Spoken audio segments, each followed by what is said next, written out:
all. Bonjour. Hello. I'm so grateful and excited to be here. I am not going to take up too much of your time. I don't want to be the person that stands between women and wine. All right. Again, I'm really grateful to be here to join you all. And I know that it's a beautiful Saturday in Montreal, and these days haven't happened frequently because it's been winter for us all. So I know we're anxious to get into the sunshine. So I'm not just up here chatting at you for the next 20 or so minutes. I'm just going to take a brief moment to introduce myself and then jump right into this presentation so you can understand why I'm talking about what I'm talking about and that I actually know what I'm talking about. So there's a lot of things that keep me up late at night, and one of them is the future, right? Many of us are thinking about, like, where we're going to eat tomorrow, where we're going to travel in the summer, all of these just different things about future plans, future job plans, the state of the economy, all these things, like what am I going to be when I grow up, even when you're a grown up, like all of these things keep me up at night. But what really keeps me up at night is the future, and what does that future look like, right? We are all technologists, we're all innovators, we're all creators in a space, but are we building for the future that we want to live in, right? So the title came to me as I was laying in bed thinking about the future, thinking about my place in building this future, and then thinking about the historical data and statistics and facts and patterns that I see repeating itself right now. So the title of this presentation is called "The Future is We." It might be an unpopular opinion full of women, as women, that the future is not female. I don't believe that anymore. And I mean, I've worked 90% of my entire career to ensure that women can participate in this space, in technology and entrepreneurship, through education, through funding female founders. I've dedicated most of my career to make sure that women can be in a lot of the spaces that we were not in. So when I say that the future is not female, that's not to dismiss our contributions, and my hope for us is because the world that I want us to live in, that I want to live in, that I want my nieces to live in,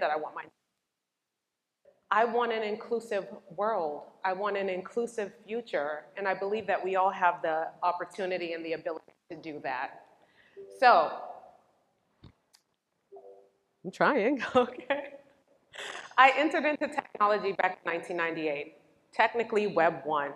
I was one of me in a school of nobody like me. I went to an art and performance high school, and I had no idea that 24 years later that I was going to be in this space building products for art. And 1998, although it feels far away, and some of you probably weren't born then, and some of you probably were already in your first jobs, it wasn't that much different than what it is now, with the exception that we have new devices to do things on, and we can create new things on these new devices. Scary, the fact that not a lot has changed, but yet so much has changed. So I'm a 12-year social entrepreneur, and I built over 800 plus tech-enabled products.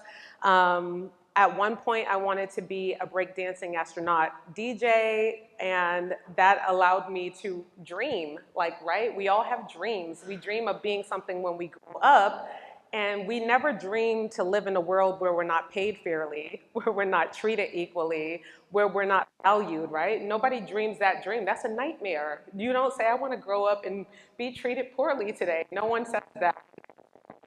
Grow up and treat people poorly. I don't believe that as well. So, I'm just getting the hang of this clicky thing. What I want you to focus on today and really hone in your super magical woman, male power, whatever power you own, is to hold to the highest thought and the best possible outcome of what does our future look like in the next 25 years if we truly and fully achieve equity. What does that look like? Really hold on to that. Like, only think of good things. Don't think of, oh, if we're not in this space, if we don't. No, only think of great possible outcomes, that what does our world look like if we truly achieve equity. You work in the gender equity space, things they tell us that we're not going to reach gender parity until like 100 or something years. I don't have that long. I don't want to wait till 100 years to see equality and equity in my dollars and my life. Nothing, right? I want it now. We got everything else now. We got TV now, movies on demand now. We got everything now, but we have to work for the equity. So, why is this important? The status of Web 3. Does anybody know what Web 3 is? Yes, love this. I was going to next ask who's working in it, who's building in it. So you are my audience. All of you in here are my unique audience. So historically, Web 1 was, dial-up internet and reading blogs and information and chatting on chat rooms and all of these other things. Web 2 became social media, essentially. It became Facebook and MySpace and all of these other ways that we can create blogs and share our ideas and recipes and all of these other things, but it's always through some other large corporation, whether they created a blog template for you, your information is hosted on their website. All of these things, that's Web 2. Web 3 is really exciting for me because it creates a space of ownership.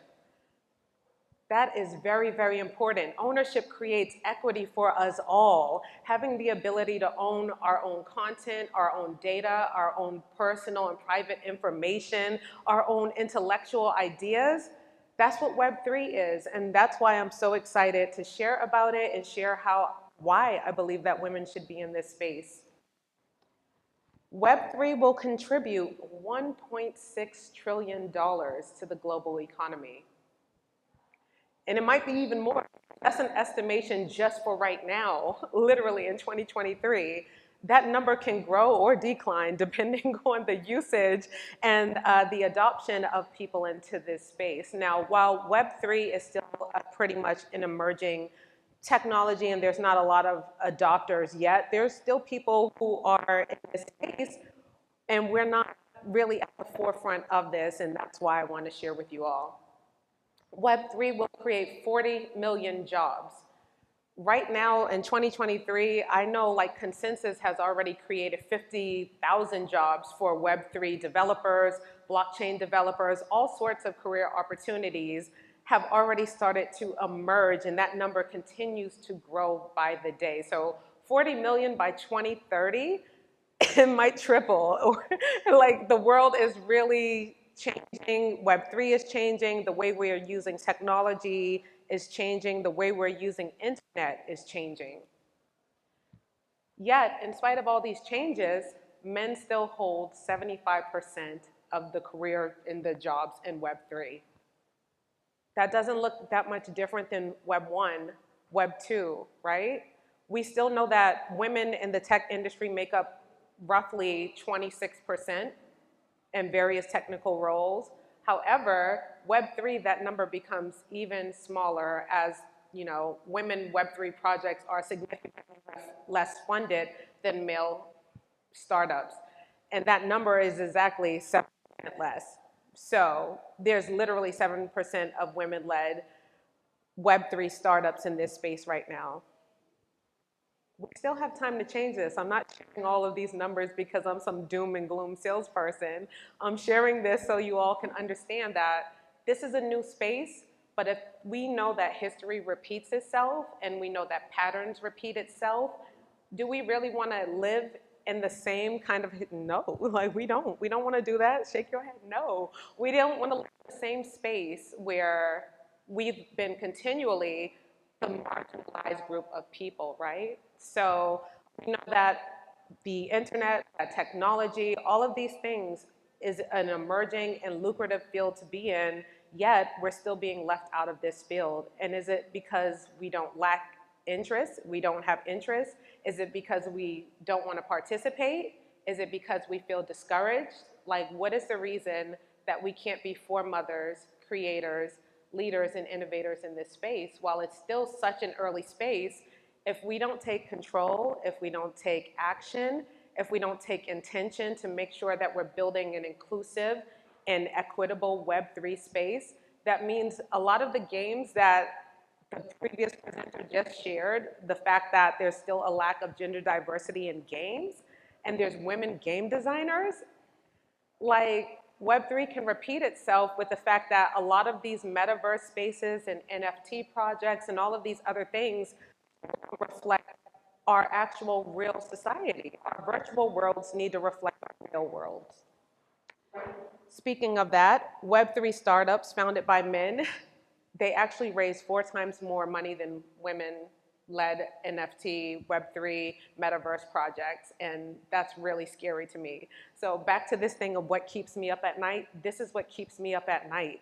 Patterns. Patterns keep me up at night. Negative patterns, negative history keeps me up at night. I sleep good, but I'm just saying, like, just for the sake of demonstration, these are things that I often consider when I'm building things, when I'm building businesses, when I'm building products, when I'm working partnerships. How can we build a more equitable and inclusive future?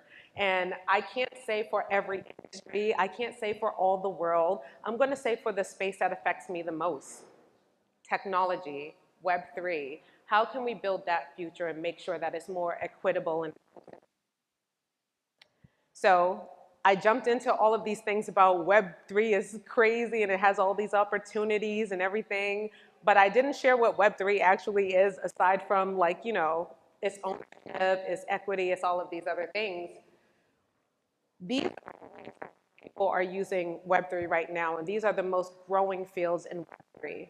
So DeFi, which is decentralized finance, and these are apps that you no longer need to have a bank to share money with peers, right? So that's a tool that is being used in Web3 space.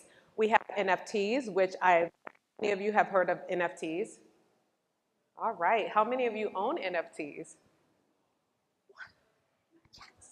All right, so that's another problem, ownership, right? So there's a lot of NFT projects, and there's amazing women-led NFT projects, and there's so many women who don't actually own digital wallets. Do any of you own digital wallets? We're gonna get y'all set up with some digital wallets. Gotta get y'all, gotta do this. Do any of y'all own cryptocurrencies?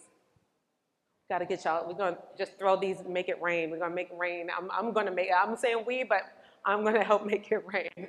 So, and another way that Web3 is transforming gaming, like even how we're gaming, you can create your own game, you can create your own assets, you can create your own clothing, you can create your own journey and everything within the game through Web3. And the last and most important thing is the metaverse. How many of you have heard of the metaverse? How many of you all have avatars in the metaverse? How many of you want an avatar in the metaverse? Sounds scary, right? How many of you are like, what the heck is the metaverse and how can I use it? Yeah, you want to know? All right. So yeah, even with something like that, the metaverse is transforming how we shop, how we learn, how some doctors are being trained, how some personal responders are being trained. There are so many ways that we're using Web3 without knowing that it's Web3 right now. And I want to make sure that as this industry is still emerging and as this technology is still evolving, I want to make sure that we all have the ability to participate and really get activated and equipped to participate in Web3. So here's 5 simple ways that work for me. And I'm sharing this because I've been in the technology industry for 24 years, but even Web3 was new to me. I've only been in the Web3 space for probably 16 months, if that, and I only got started because back in 2018, I had to build a cryptocurrency transferring app for a client, and I didn't even understand how cryptocurrency worked. I was like, okay, so if I understand the process of it, then that means I'll be able to better build for the client. And then I educated myself and built this tool and this technology. Long story short, learning any new thing is challenging. Web3 can be daunting. Learning any new skill set, any hobby, anything can be challenging, but like with enough passion, planning, determination, I don't believe that anyone can be a Web3 master like overnight. It's such a new technology and it's still emerging that only thing we can do is learn how to use it and then apply it to something that makes sense for us. But here are 5 ways that I believe that women and anybody can get started in Web3. So one, it's learn about the basics of Web3. And the places that I found helpful for me during the first, 11 or so months was actually Twitter. I was what people were doing with it, the rooms, the stages, and hearing what people were sharing about it, their hopes for it. And a lot of these spaces were male dominated, but then I found some really cool women NFT projects. So that's the second thing I will say, get involved. And a way that you can get involved in the Web3 space is actually join a Discord channel. Are any of you familiar with Discord? It's like a community or chat room, and it can be annoying like a Slack, but it can be helpful if you're like looking to follow on a project or see the roadmap. And one thing I will say is a lot of the opportunities that you're already probably working in, whether you're a product manager, a product designer, user experience designer, a storyteller, a graphic designer, a digital maker, all of these jobs are transferable into the Web3 space. We need storytellers.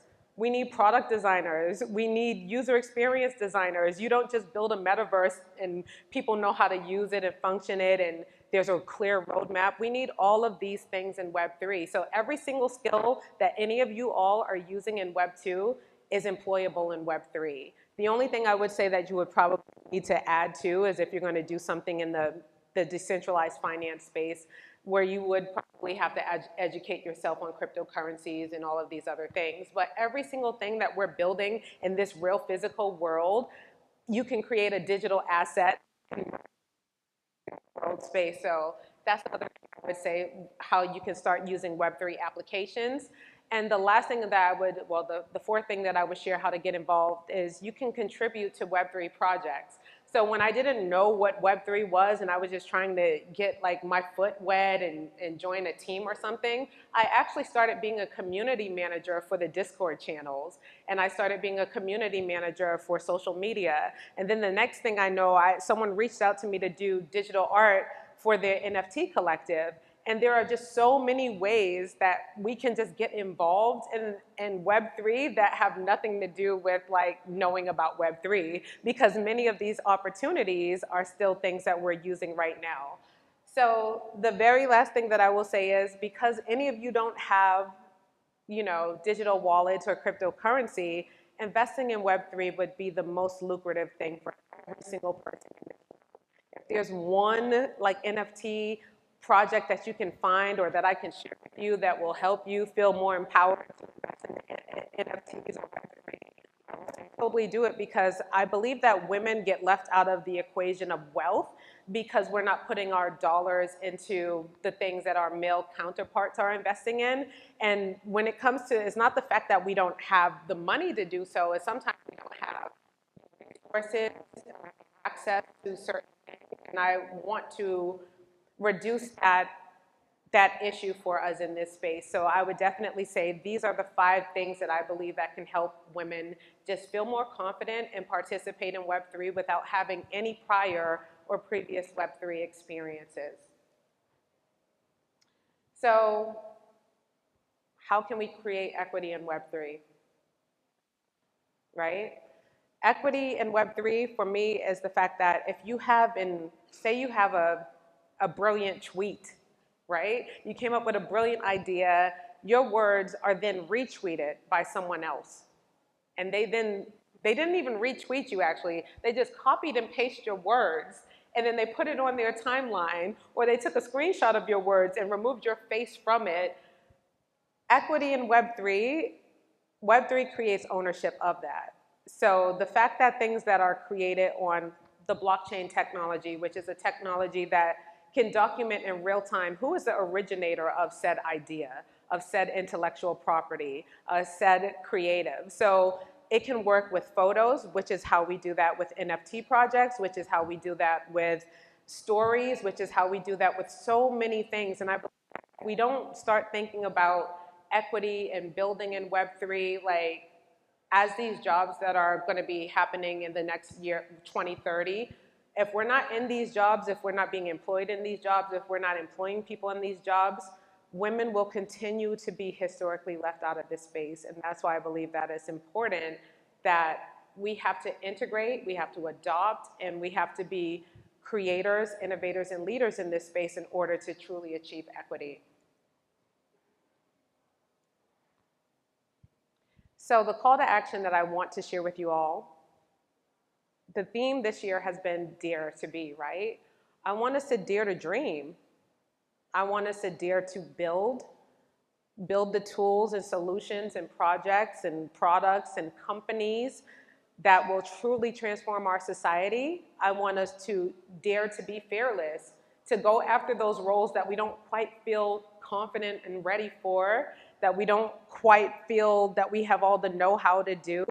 Dare to be really fearless in the pursuit of the things that you believe that you can add to this world or how you can change this world, right? And the last thing is, I want us to dare to achieve and experience equity. And that can only happen if we're all in the space together and if we're all trying to collaborate and communicate and build together. So the final thought, as I asked you all to hold that in your head, what does the world look like in the next 25 years if we truly achieved equity? Again, I want us to dare to be the fearless leaders, creators, technologists, and innovators that our world deserves, because we know what our world looks like without women in the tech industry. Our world looks like without women in politics. We know what our world looks like without women in leadership. We know what our world looks like without the presence of women in finance. All of these industries, these are not assumptions of what our world could look like. We already know that. So this prompt, the prompt that I started at the beginning, I want you to dare to dream what our future looks like. Really dare to dream that, because we're in a space that we actually can create that right now. Like, the ground is fertile, the soil is ready. And if any of this resonated with any of you all, I dared y'all to get connected with me on LinkedIn or connect with me online and to keep this conversation going. I would be more than happy to help you all transition into the Web3 space. I literally have a startup that does that. And I wasn't here to pitch or promote that, but it's something that I'm deeply passionate about. And please do get in touch. Thank you all so very much for your ears, for your time, for your attention. Thanks.